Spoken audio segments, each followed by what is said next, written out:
Hafide, it's CJ Ochoco, the president of Breaking Wave Theater Company and the producer of Unspoken Volume 2, Live from Home.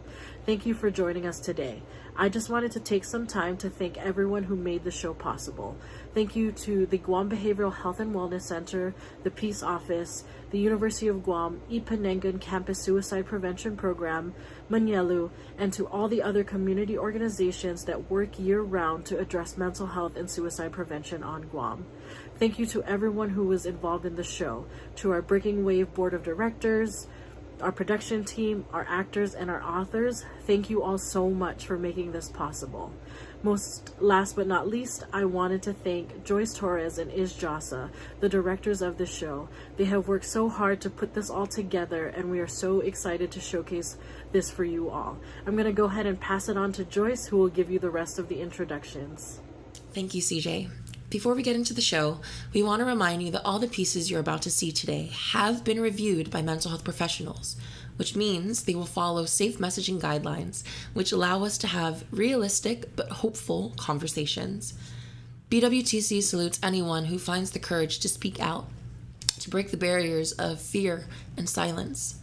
If you find yourself needing support during any time during the show, please check out the full list of resources available in our description box or caption. There, you'll also find the link to our online playbill. This gives you the full rundown of the show, the pieces performed, who they were created by, and which actors performed them.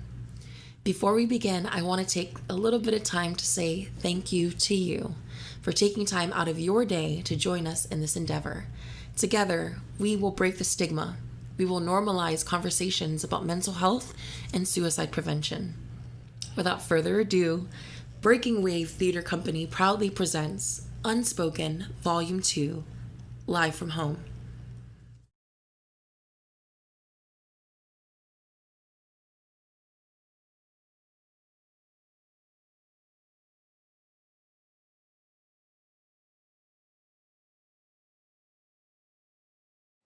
Hey yo guys, what's up? It's your boy Alexander Villaflor coming at you with another video. So, last week we talked about food. A fun subject, because everyone loves food. But today, we're going to talk about a different subject. March 2020. Whoa! What a month. That was the month you found out everything was going to change. Everything you looked forward to was canceled. You couldn't see your friends anymore. You couldn't go outside. You couldn't do anything. And at first, you thought it was a good thing. Oh my God, a longer summer. No homework. No homework. And it was true. Everything was good at first. You finally got to read that book series you always wanted to read. You finally got to watch that anime you always wanted to watch. Things were going pretty well for you. But then, something changed. Something made your days dark and stormy.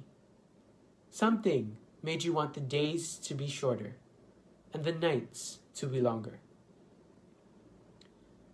It was your mental health. And you began to ask yourself, why am I feeling this way? What is this feeling? Am I weak-minded? Why am I even asking myself these questions?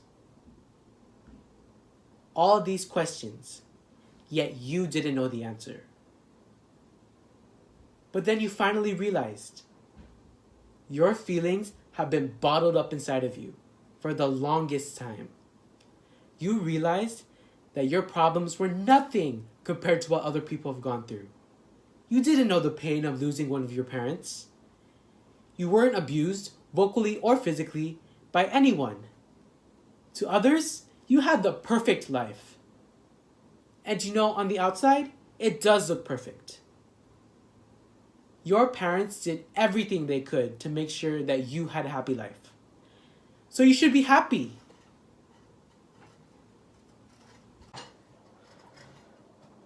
But why do you feel this way? Why do you feel unhappy? Why is it that when you lay in bed at night, you wish you were in a different place? You wish you were living with your favorite book character, or living in that fantasy place you dream about every night. Why do you want that? To most, you'd seem like a selfish and lazy kid. That you're entitled and lazy. But you know you best. And you know that you are not lazy. So why do you feel this way? Is it because you worked so hard before quarantine that you thought you could finally rest and have some time to yourself? Is it because you were too afraid to take off that strong and brave face that you show everyone around you? Or is it because you were too afraid to talk to anyone about your feelings because you thought your feelings were invalid and that you'd just be wasting their time? Or is it because you got so used to being the strong one that you thought you didn't need any help?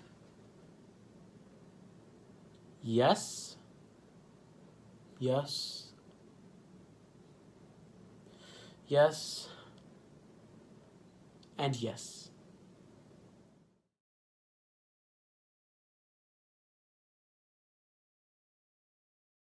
I am not what you think I am. I will not have you belittle me any longer. I will not be pushed aside. I will not have you berate me. I will not be demonized. I am not what you say I am. I am not a fool. I am not stupid. I am not small. I am not insignificant. I have had enough. You no longer have control over me. You will no longer hurt me. I will not let you feed on my brain like some parasite.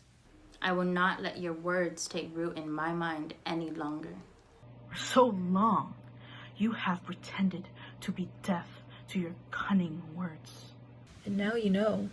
But I will no longer wear these words with weight on my shoulders. I must let go.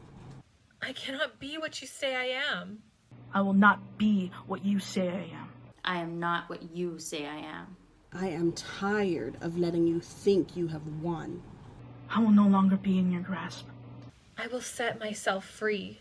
Free from hurt, Self-loathing Hate. destruction. and fear. Your grasp is strong, but my will to live is stronger. I will fight against your hold. You will let me go. Let me go. Let me go. Let me go. Breathe. Breathe in this new air. Let it settle in. And then let it go. Deep breath in. Deep breath out.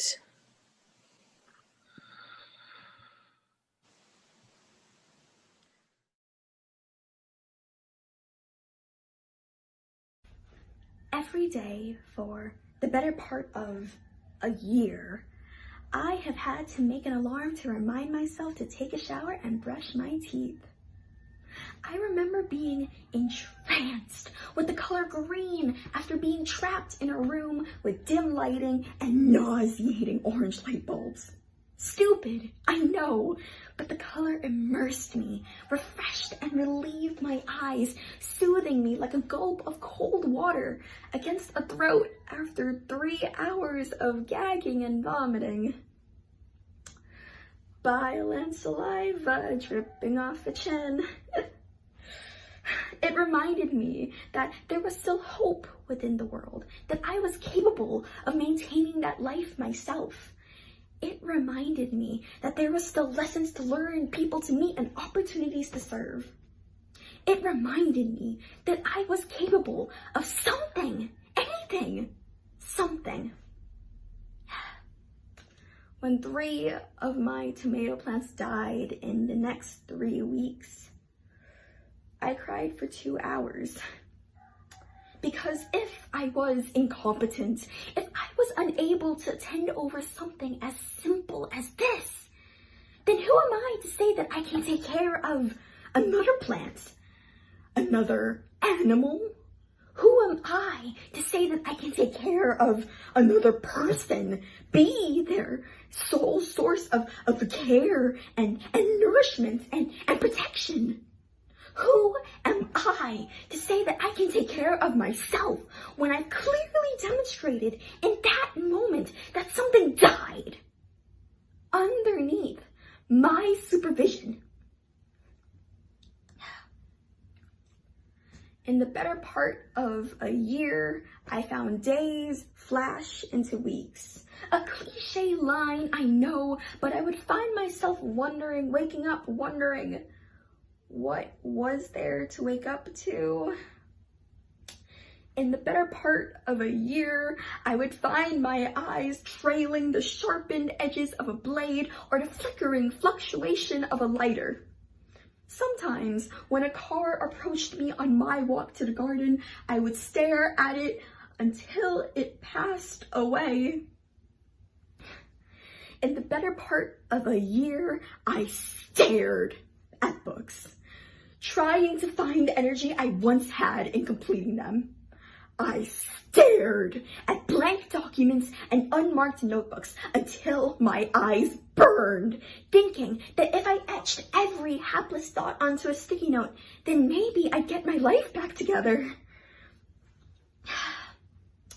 In the better part of a year, I would find myself relapsing into self-destructive, unhealthy practices. I'm trying to overcome that. But who would believe, much less care, when they are aware that I am not as put together as I've put myself out to be? Last week alone, on 2 separate occasions, I found myself soaked to the bone with all of my clothes on. Once, where I paraded in the rain of a parking lot, plunging my ankles into overflowing puddles. I shouted words of encouragement to the children at the balcony 100 yards away, telling them that I believed in them and that I loved them and that one day, everything is going to be okay. The second time, I found myself in the shower for almost 3 hours, crying my eyes out, choking back sobs as I bit my fist, crying, dying, begging, and pleading. Because what did I have to complain about? I would ask myself, who am I to complain about my lack of self-motivation, my lack of self-discipline, when there are people going through much worse than I ever have or ever will? Who am I to complain about my lack of productivity when they're outside under the presumption that I will be bothering my friends who I am afraid to talk to? Who am I to feel this way? But I do feel this way. And that's okay.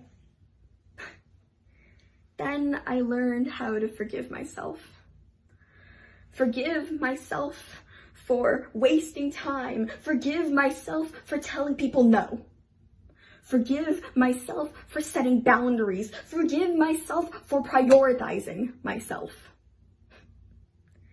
Forgive myself for complaining. If you asked me earlier this year if I had any goals or ambitions, I would have given you a list. If you asked me the same question today, I don't know what answer I would have that didn't sound like nonsensical bullshit.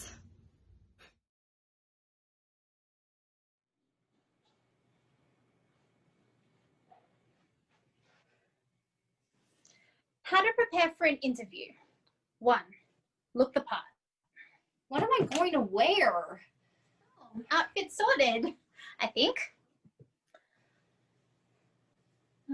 For hair and makeup take into consideration comfort and the work culture of the company.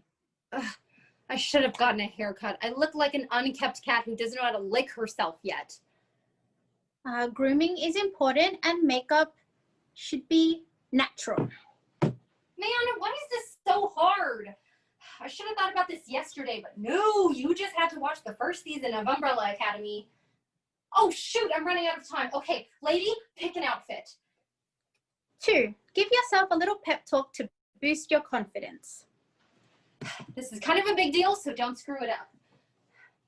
Okay, relax. It's just an interview, and you'll be great at the job.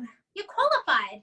And, if you step up, then you work your little butt off to get it right. No pressure, but a little bit of pressure. I believe in you. You can do this. Pep talk done. Tick. 3, prepare for the interview. The following outlines 3 ways to make a good first impression. Oh God, is that a stain? Oh, it's a stain. Why didn't I see this before? Now I'm gonna look like an idiot. This is not the first time. Doesn't seem so hard. You've done this before. Remember, firm handshake, friendly greeting, and always keep 3 things in the top of your mind about why they should hire you. Hi, nice to meet you. Nice to meet you. Nice to meet you. Hello, nice to meet you. Nice to meet you. God, I sound like such a loser. Okay. Hi, you should hire me for this job because I'm going to tell you all the wonderful things about myself. Like, I'm an amazing person who's a perfectionist. I'm detail-oriented. Really smart and enthusiastic. I'm very professional. A team player. And a team player. Sounds a little cheesy, but it'll do. Tick. I don't even know what I'm talking about. I really hope they don't catch the fact that I'm not an expert, like I said on my resume. But what if I miraculously do get the job and I suck at it and then they regret their decision and then they call me into their office and berate me, or worse, fire me? Oh, my life is over. I'm going to be sick. 4, learn about the company. Since 1973, Parker Brown has risen to the top of its industry by producing the world's largest... Crap! I forgot to get my brows done.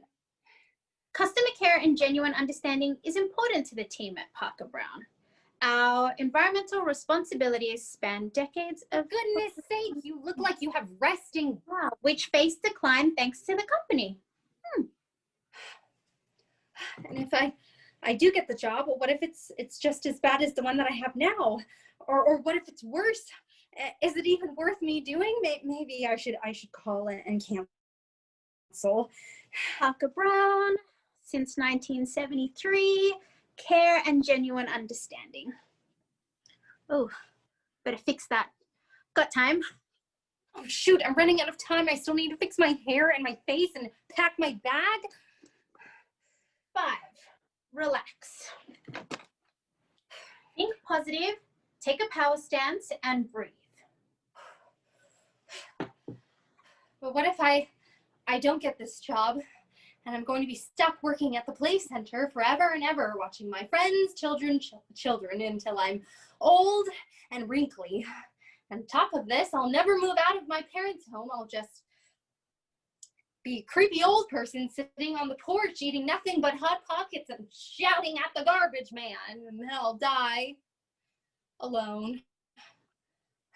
I have to get this job. I just have to get this job. Pull yourself together. Relax. It's just an interview. It's a freaking interview. Oh, time to go? Shoot, time to go. Parker Brown. Don't forget to go to the bathroom like last time. Since 1973. Where's my gum? And care and genuine understanding. I got my keys. I got my keys. You've got this. You got this. I hope. I hope.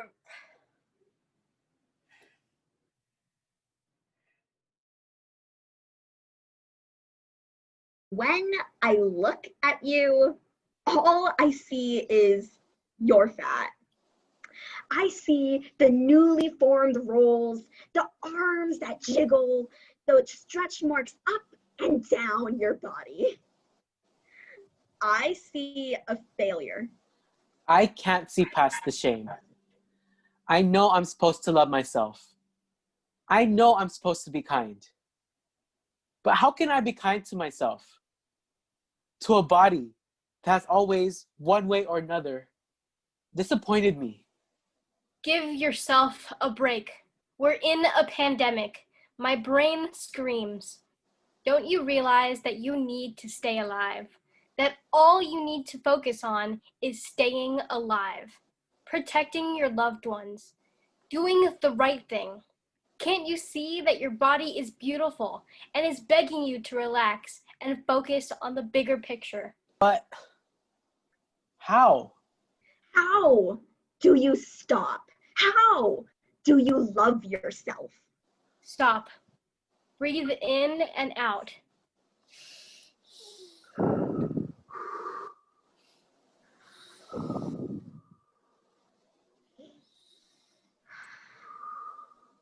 You feel that?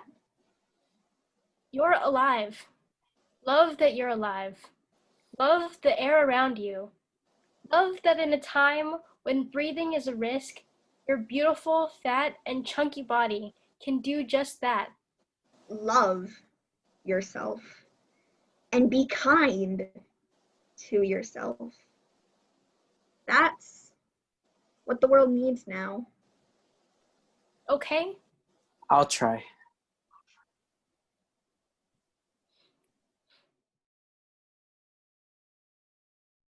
Okay, so I think I got it. We need to finish the reports by this Friday, but tomorrow, boss wants to check in with each of us to hear progress. Yep, you got it. Thanks, Lil. You're a lifesaver. Hey, before you go, I just wanted to check. How are you? Huh? What do you mean? I'm okay. Yeah, no, didn't mean nothing by it. Just wanted to check how you're holding up. This pandemic and staying home and shit is hard, you know? Oh, yeah, I know what you mean. But I'm okay. How are you doing, Jacob?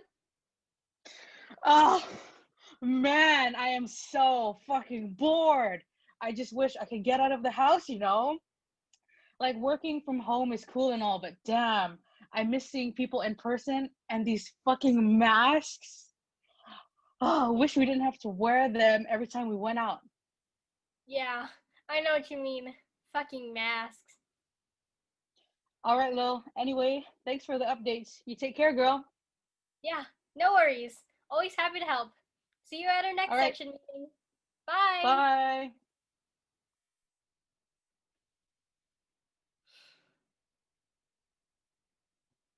Fucking masks.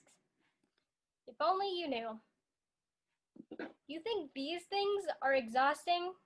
Try going out where everything you do, everything you say, every expression is a calculated, practiced, rehearsed performance, like your life depends on it. No cracks, no showing anyone who you really are, because who you really are doesn't make sense. Or no, maybe it's not that.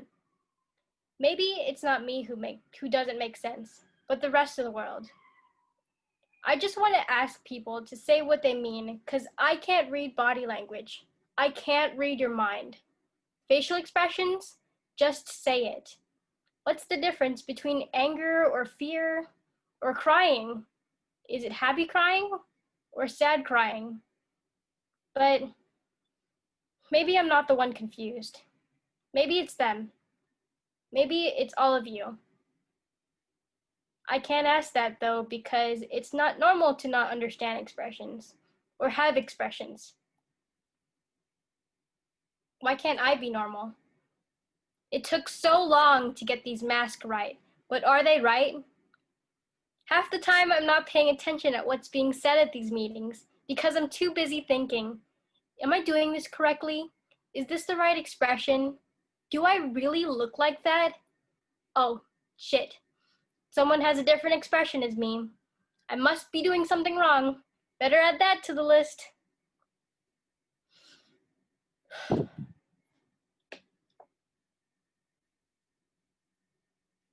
I need these masks.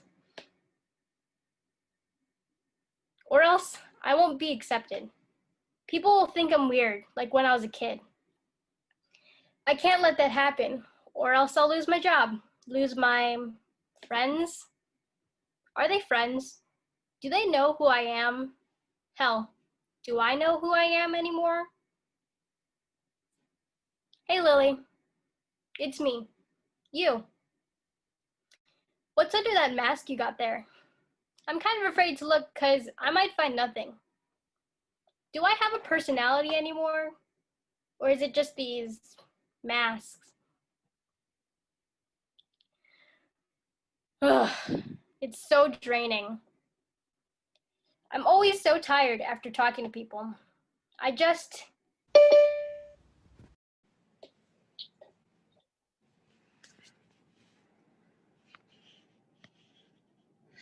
Oh, hey, girl. I'm so sorry. Hang on. Let me just. Fucking masks, right? Fucking masks.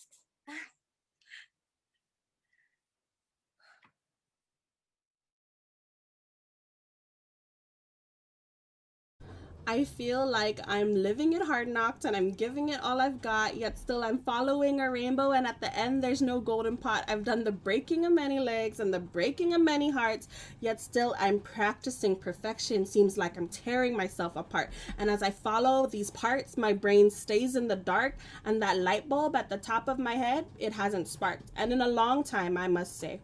I go to sleep crying just to wake another dreaded day. I get beat up instead, but not by fists or stones, because sometimes words I hear get taken straight to the core of my bones. In turn, I weaken my mind, my soul, and my body too, because I'm finished with everything else better to do. So I sit here and think, maybe in some time, if I really want it, what's mine will be mine. But do I have to work hard for what I really want? I think that's bullshit, because others aren't, and that's just it. The world ain't fair, so living life to its fullest is all I'll care. Walking this world one step at a time, finding another colorful path with a treasure of peace of mind. Yet still, I live, and the smile is stuck to my face, because I'm about to win. I'm ahead of my race. I'll just keep on keeping on, almost done. Yet still, my life has just begun. My friend once told me that it was surprising for someone who's so outgoing to be associated with major depressive disorder. For someone who laughs so much to cry just as much, if not more. It's surprising for someone who sleeps so much to be awake for 3 days straight. For someone who loves eating to find it difficult to consume a proper meal. As if any of this is somehow my choice. But if you knew me, you'd know that I'm all these things and then some. I'm a slight breeze on a warm summer day, bringing you comfort, even if just for a moment. I'm the sun rising in the east, illuminating the sky. But I'm also the first star you see at night, alone and surrounded by darkness.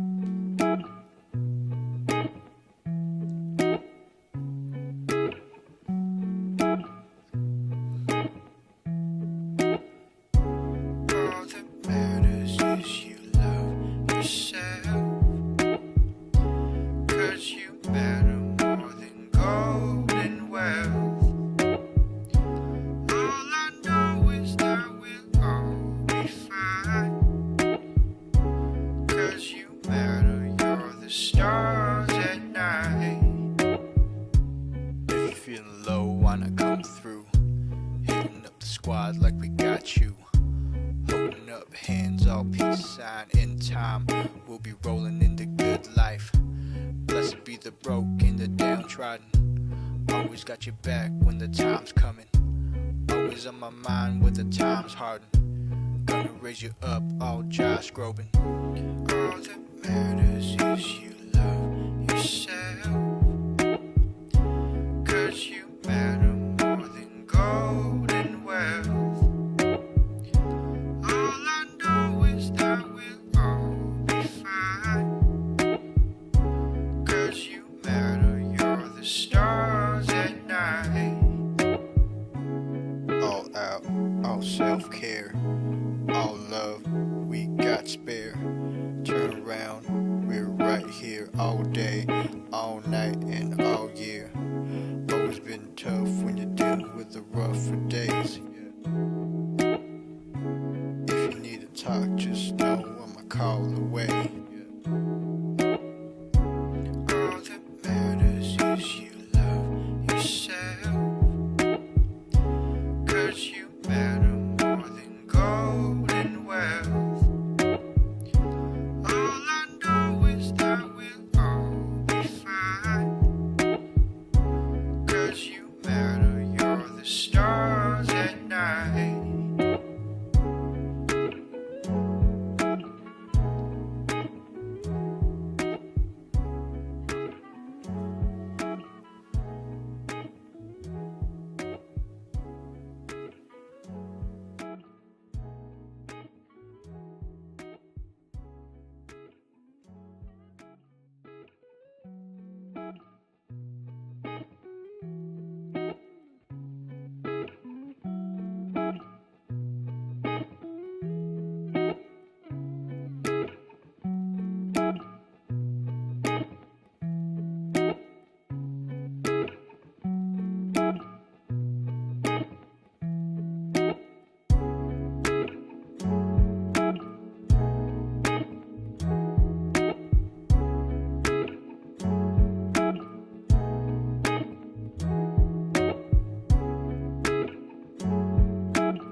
Between.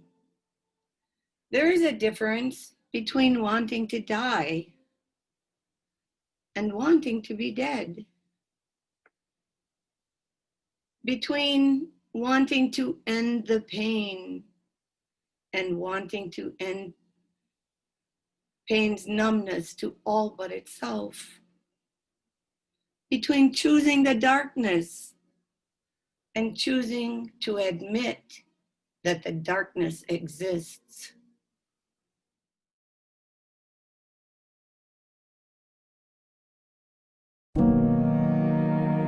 I lie on my back, floating in a motionless sea.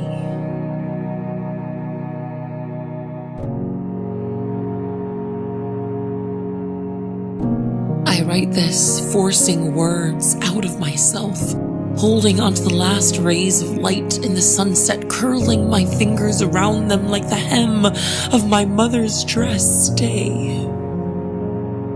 I write this, having no more words, when I know in my belly I have many. Silent, like the woods of my imagination I used to wander aimlessly in, back when I could turn pain into roses and sorrow into fountains. There's no poetry in the elms anymore. No song in the wind. What is this listlessness, this emptiness that a mere sickness brings? How quiet I grow when the earth lies still, because the truth is, when the earth cries, I cry along with her. With my own pain, I could climb mountains, but with the pain of my friends, I scarcely lift my head. When I cried a little every day, I watered the seeds of tomorrow. But when my brothers and sisters cry, I wade in a river of helplessness. I write this feeling emptied. When the fear is so deep, it takes our breath away. When the lungs give out, how sorrowful is the silence of it all. I write this, still hoping tomorrow will be better for that little girl long ago. I lie on my back, floating in a motionless sea.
to see you're awake. How are you feeling?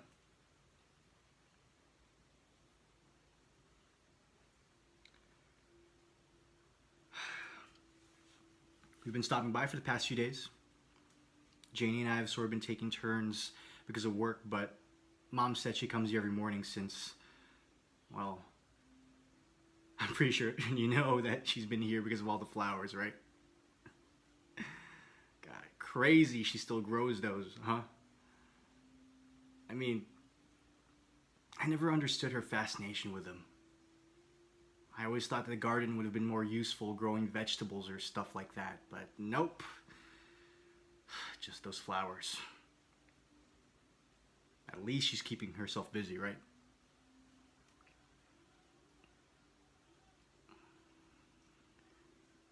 Anyway, Mom said that your work called. They said that they're going to put you on leave so that you had more time to recover. So, no worries there, bro. No worries there.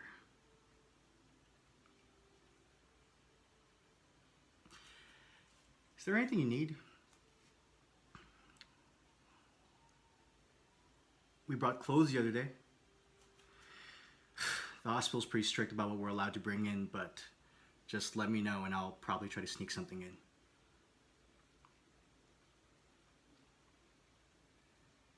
Or I could get Janie to do it.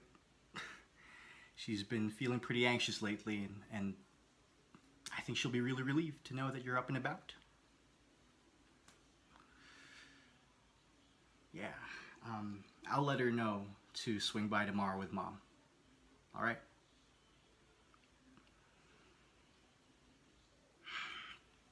Anyway, I'm probably boring you with all my rambling, so I'll let you get some rest. I'll probably swing by tomorrow morning again. All right? Take care.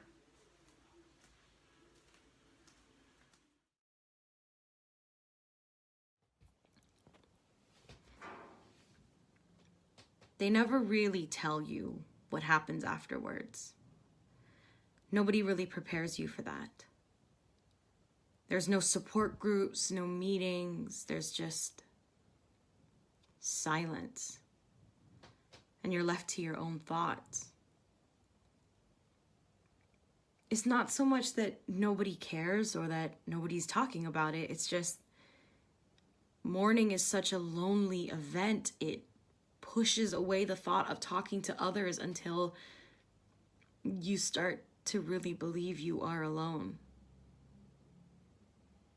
But I needed a way out. I needed a way to let go of the pain, so I threw myself into my work. I told myself that I would process your death later on. Maybe I'd write you more letters. Maybe I would feel so unbelievably sad later on. But for now, I had to move on with my life. And then the paranoia started. This is also something no one tells you about.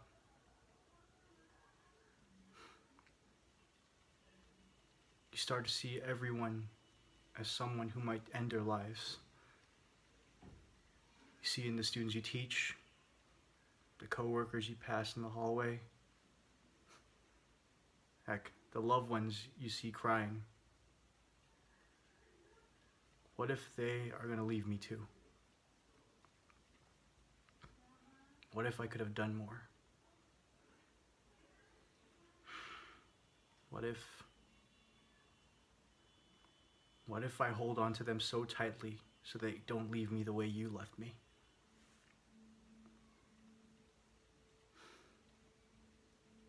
After a meeting one night with a student, I had quickly brushed off because selfishly, I wanted to go home and eat and relax and just rest after a long day. I was in my car, about halfway home, and suddenly I was struck with panic. Deep in my gut,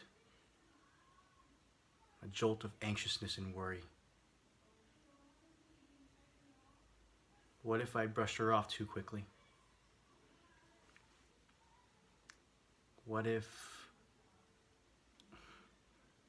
What if she was really vulnerable and I just left her? What if she took her life tonight and I didn't answer her call for help? This one time, I was on the phone with a friend who was so unbelievably sad. She was sobbing to me while she was on the phone with me, and I was just standing in the middle of this restaurant, and the panic hit. What if she can't see the light at the end of the tunnel? What if she's drowning and she takes her own life? What if I hang up and I never hear her voice again? My guilt about you, about how much I didn't see your pain, about how much I brushed you off. It was coming out of me. It was spilling into everything in my life. I would look at people and just wonder, are you thinking of suicide? The guilt. The guilt still comes and goes now. The guilt still comes and goes. But I'm hoping to use this guilt for good. To channel it and make sure that I always do my best to be there for others. Because I wasn't there for you enough. I wasn't there for you enough. Whatever. I will do whatever I can for you.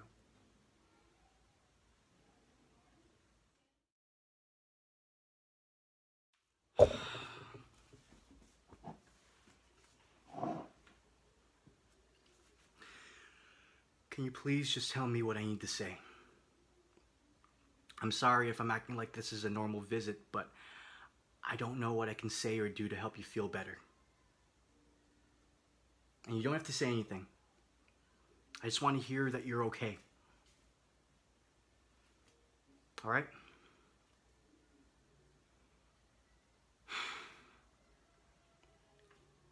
Look, if I don't hear from you, I'm gonna feel like I've lost my chance. So please, just tell me what I need to do.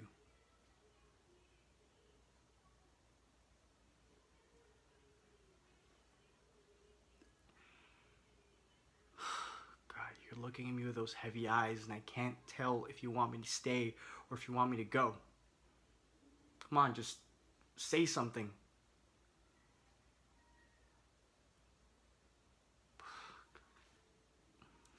You know, I never would have thought...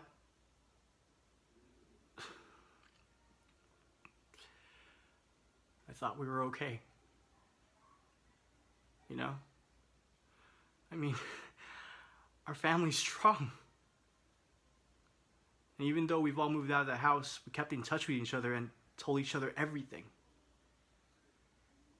I remember how excited you were when you told us about your new job. Heck, I remember when Mom used to bug us about when we were gonna have grandkids, and he'd always joke about how we are the only gifts that she'd always want in life.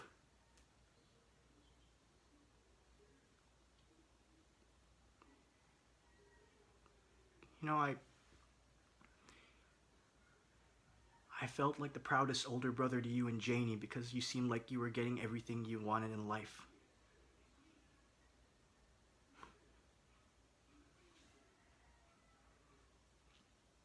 Hell, I'd even say I was a bit jealous too.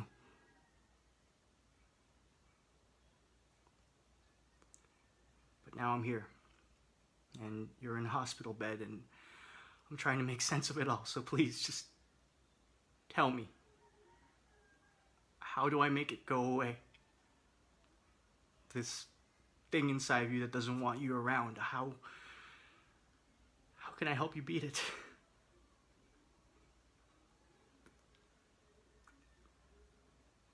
Because I want you around, dude. I want you around. Janie and Mom, they want you around too.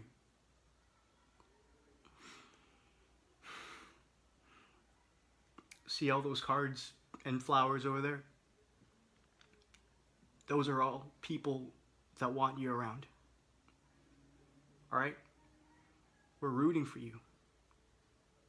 We're rooting for you to feel better and get better, because we just can't imagine a life without you, dude.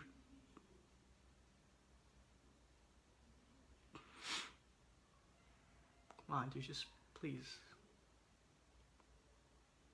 Tell me what bothers you. Tell me where it hurts. If you want, I'll sit here and listen for you. I'll listen to you for as long as you want, all right? For as long as you need. So, bro, what can I do?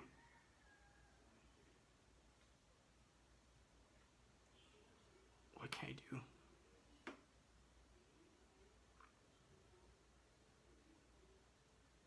Come on, just say something. Anything.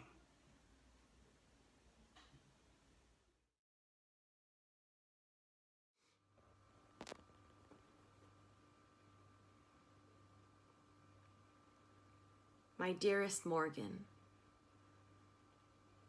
the pain of losing you is so sharp and unpredictable. You appear in my thoughts randomly. You show up in my dreams in what feels like deep and meaningful ways. But by the morning, I've lost my sense of you. Losing you was hard. And the feeling that I could have done more for you, to support you, that's a kind of regret and shame that I wouldn't wish upon my worst enemies.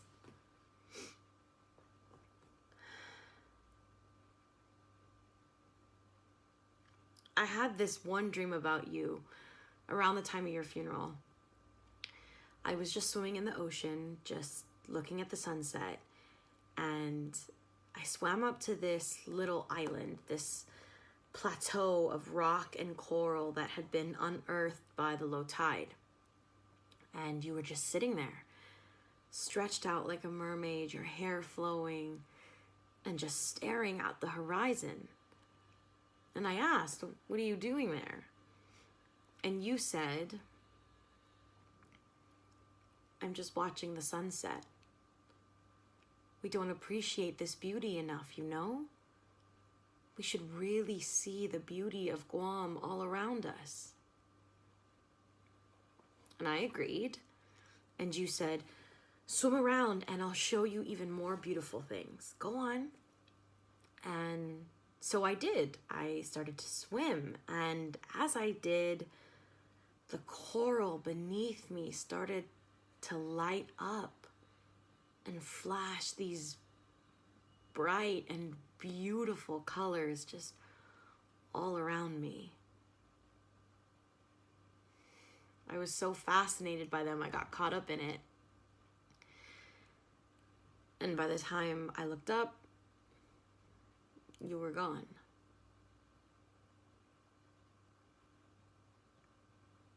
You always taught me to love my island and remember my roots and to see Guam as a thing of beauty. I'll always hold that in my heart thanks to you. And losing you was hard, of course, but I know that as long as I have Guam, I have you.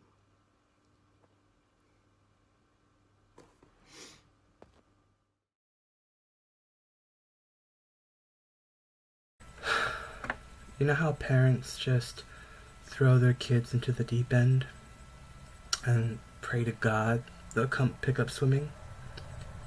Well, that crap happened to me and I didn't learn jack. So there. I can't swim to save my life. Or at least I thought so. I tried to do something very bad to myself. I was feeling really low, possibly the lowest I had ever felt in my life. The kind that makes you want to escape. The kind that makes you just want to jump down that rabbit hole and forget. You know? Anyway, I didn't exactly jump into a rabbit hole. More like the deepest end of the public pool, knowing full well that I wasn't going to come back up. So there I was, just sinking lower and lower into the depths of the Hagania public pool. And as I was sinking, and sinking, and sinking, I kid you not, I saw my life flash before my eyes. I saw everything. My first car, my first kiss, my 10th birthday. And suddenly I started thinking about all the things I've experienced before, and all the things I hadn't yet. So I started moving my arms and legs, and even though I was struggling to keep myself up, that all I could think about was how badly I wanted to survive. And before you know it, I started treading. And then I started swimming. And then I was safe. I remember just getting out of the pool and plopping on the sides, looking up at the sky. I started to tear a bit. I just thought to myself, man, I must really want to live if I just unknowingly learned how to swim in order to survive. The scene opens into a modern-day apartment. It's not so big, but it's very warm and inviting. It's evening, around dinner time. Enter Caleb and Danica. They are laughing, dripping wet from rain. Caleb is holding a bag of groceries. Man, what the heck? The rain came out of nowhere. Probably because something needed to correct that god-awful hairstyle you had. Oh, ha, ha. You're just jealous because my faux hawk look amazing. You know how popular the look is? Oh yeah, sure. So amazing and popular. You might want to check out 2005 once it back. So, this is your place, huh? I gotta admit, it's not as bad as I was expecting. Hell yeah, man. Oh, check this out. Coasters. That's it. Coasters on a coffee table. The true measure of adulthood. Okay, let's just get this dinner started. Maybe I can pour some drinks for those coasters of yours. Don't knock it until you try it. Shit's magic. To get busy setting up, Caleb starts prepping ingredients for dinner, and Danica starts cleaning and setting the table. After clearing a few items, she picks up a pair of boxers and stifles a laugh. She starts poking fun by modeling with it in front of a mirror. After a few moments, Caleb looks over and catches her modeling. He lovingly watches her for a bit, smirks, then turns back to his prepping. How's the table coming along? It's coming along. I mean, it's coming along. No distractions? No, none. Uh-huh. Oh, by the way, those have not been washed in forever. Going on the record of 2 weeks now. Gross, Caleb.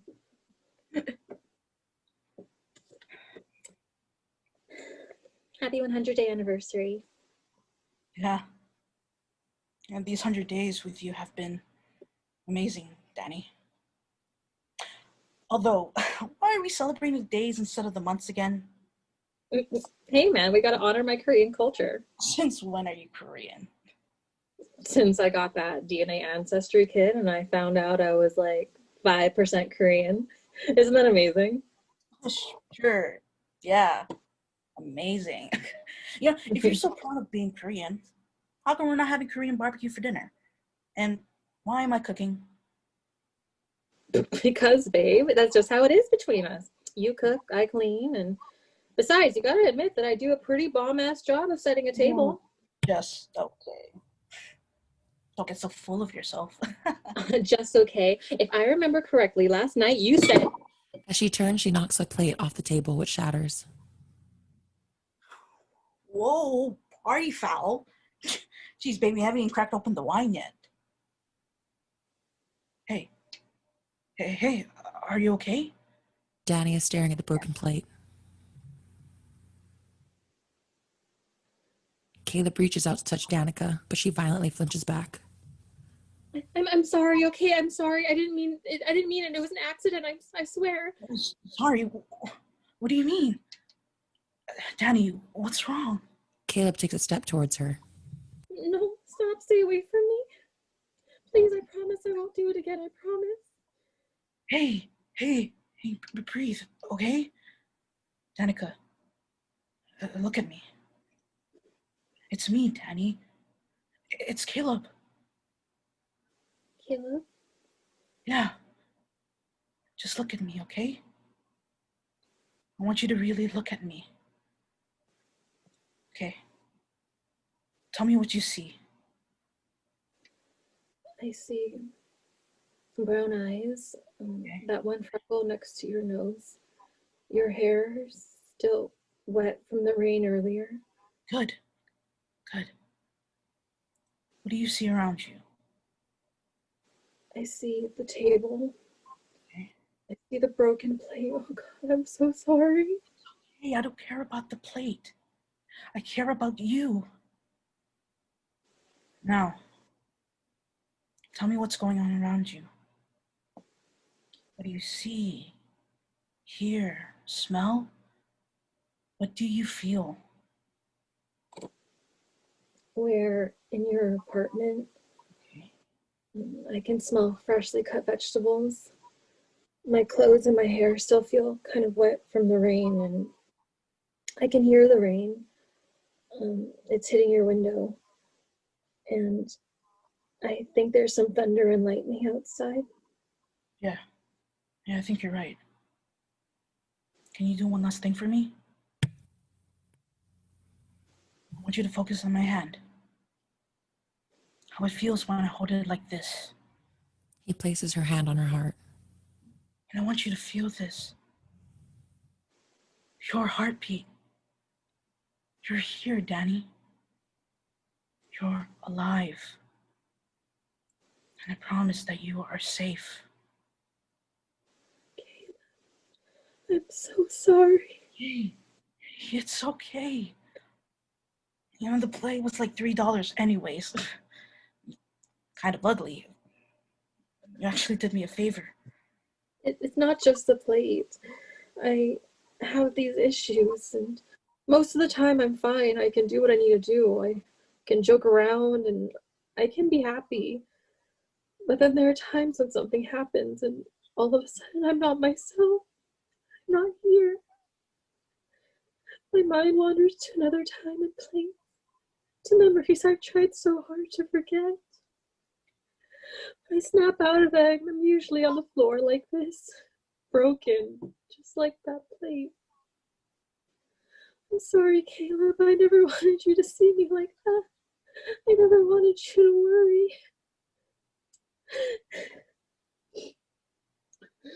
But I do want to thank you. Usually when people catch me like that, they panic and they don't know what to do, but you did. How? Just say that you're not the only one who's broken. But you know what? I was able to piece myself back together. So can you. Trying every day. But in my experience, people don't want to deal with broken messes. They get impatient and then they leave. Well, I am not going anywhere. You're gonna have to do better than that to get rid of me so easily.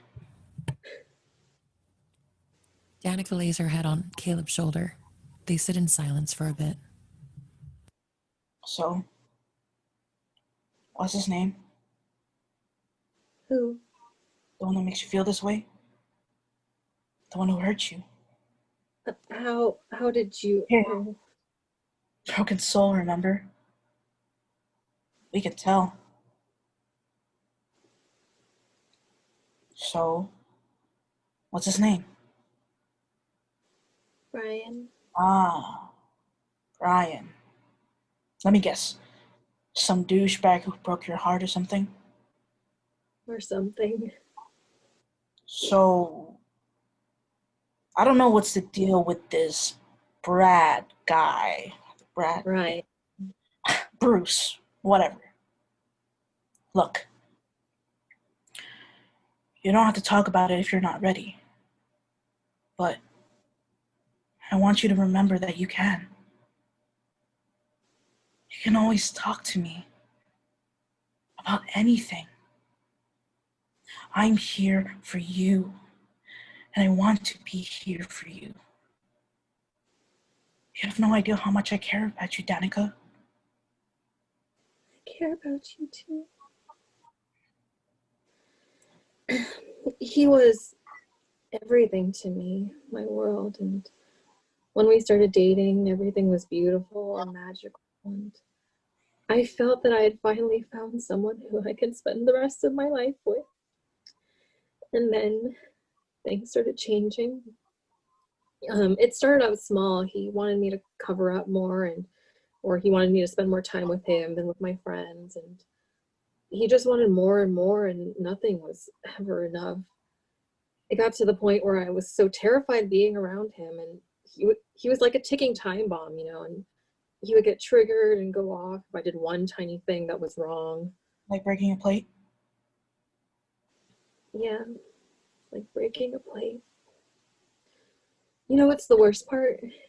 He never touched me or hurt me during his outbursts, but sometimes I feel like he might as well have, that he should have. Maybe if he did, I wouldn't have stayed for so long. It's not fair to tell yourself, though. I know, but it's how I feel. There were times when things got better and everything was amazing again, and during those times, I would always do my absolute best to make sure he was happy. And then one day, he just left. He decided that he didn't love me or want to be with me anymore. It was like I wasn't enough. Caleb gently reaches over and takes her hand, interlacing their fingers. Thank you for trusting me with your story. I could tell that it wasn't easy to share. It is what it is. Like I said, I'm okay most of the time. It's just when stuff like tonight happens, I'm left with all these memories and that lingering feeling of why wasn't I enough? I want you to listen to me very carefully, okay? You are beautiful, intelligent, hilarious, insanely attractive, hella sexy. Oh my God, are you sexy? Like, look how banging that body Thank is. you, but I think for your point. The point is that you are enough. Always have been. And you'll always be enough. And no one has the right to take that away from you. Anyone who does that does not deserve to be with someone so beautiful inside and out. You are enough. And I will be here to remind you every day until you believe it yourself. Danica hugs Caleb. Thank you. Caleb hugs back tightly. I got you. Don't worry. I got you.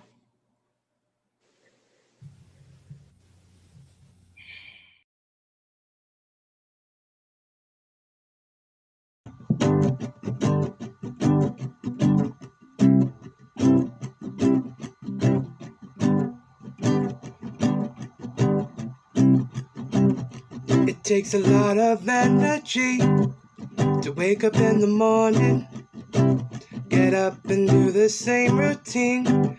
Gotta stay at home all day. Lately I've been feeling lonely.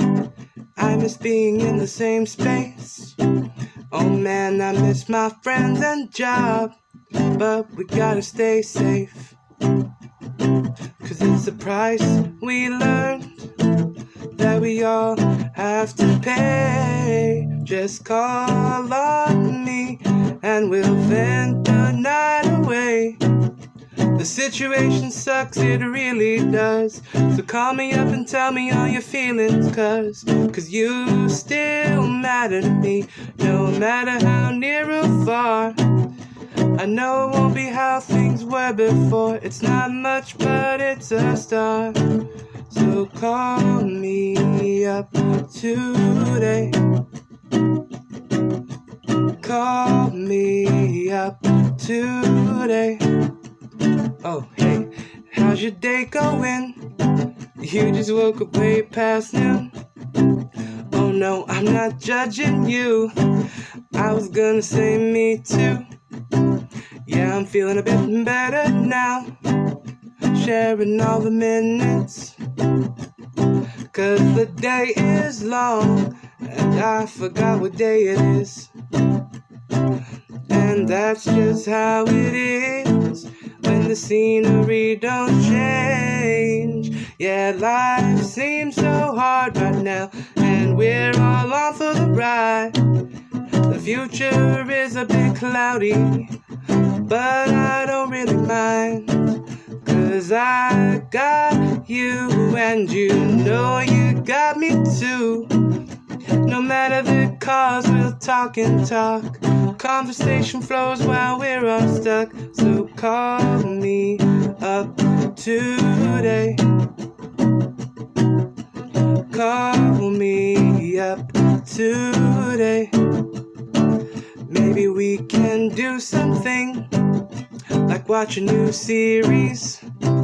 Or maybe we can work out at home. We'll help each other through this. I know times are testing us, and it feels really long since we last hung out at all. But I know that you're so strong. And just talk to me more, I'll listen to you for sure. I'm glad you called, so let's talk the night away. I know it's just the phone, but it's really great to hear your voice at least once a day. You keep me sane, and now do the same for you. And 'cause we need each other and we're all in this together, just call and I'll come through. Just call me up today. You know I'm really glad you called me up today. Call me up today. It don't cost nothing to call me up today.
Hi there.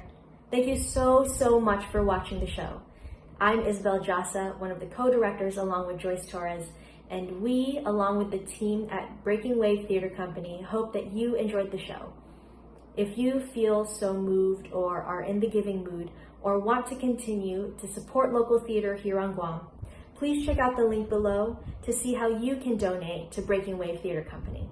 We'd appreciate your help and generosity. Along with that, we've listed the mental health resources that we flashed during the show, should you ever feel the need to reach out.